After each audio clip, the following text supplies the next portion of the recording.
বই পড়ার অভ্যাস করো, ইংরেজি বলার অভ্যাস করো, সকালে তাড়াতাড়ি ঘুম থেকে ওঠার অভ্যাস করো। এই অভ্যাস করার ইংরেজিটা কি?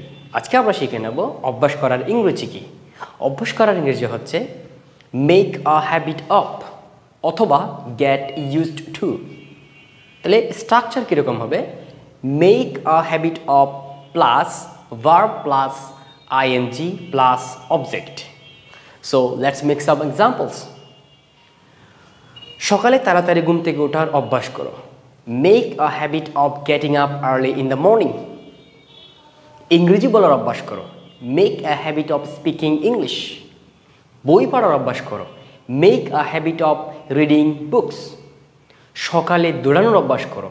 Make a habit of running in the morning.